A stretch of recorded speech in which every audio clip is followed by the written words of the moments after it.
السلام علیکم، welcome to my channel دعا اینڈ وظائف۔ کیسے ہیں آپ سب؟ جی تو آج کی ہماری ویڈیو سورۃ الانفطار۔ انفطار کا معنی ہے پھٹ جانا۔ اس سورت کی پہلی آیت میں قیامت کے دن آسمان کے پھٹ جانے کا ذکر ہے، اسی وجہ سے اس سورت کا نام سورۃ الانفطار ہے۔ ترجمہ: جب آسمان پھٹ جائے گا اور پھر جب ستارے جھٹ جائیں گے اور جب سمندر ابل پڑیں گے اور جب قبر اکھاڑ دی جائیں گی، اس وقت ہر شخص جان لے گا جو کچھ اس نے آگے بھیجا اور جو کچھ پیچھے چھوڑا۔ اے انسان، تجھے اپنے رب کریم کے بارے میں کس چیز نے دھوکے میں ڈالا؟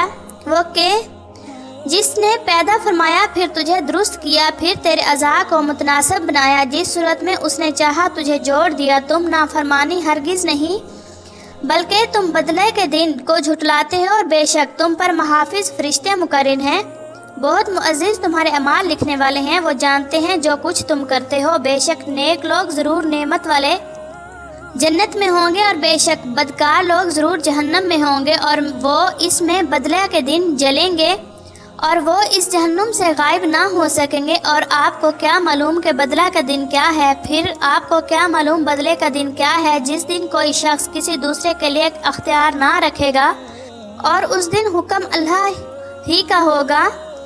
حضرت محمد رسول اللہ خاتم النبیین صلی اللہ علیہ وسلم نے فرمایا، جو شخص قیامت کو اپنی آنکھوں سے دیکھنا چاہے وہ سورۃ التکویر، سورۃ الانفطار اور سورۃ الانشقاق کو پڑھ لے۔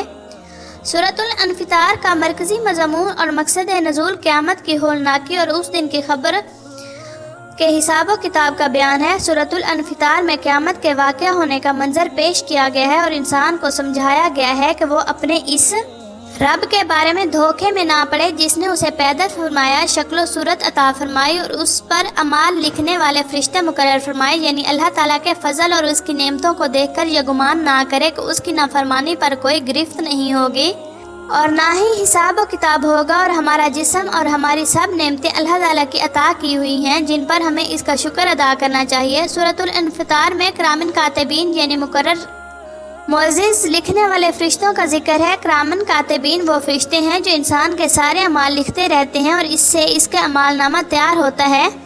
مزید اچھی ویڈیوز دیکھنے کے لیے چینل کو سبسکرائب ضرور کریں، لائکس اور کمنٹس کرنا نہ بھولیں۔ جزاک اللہ خیرا کثیرا۔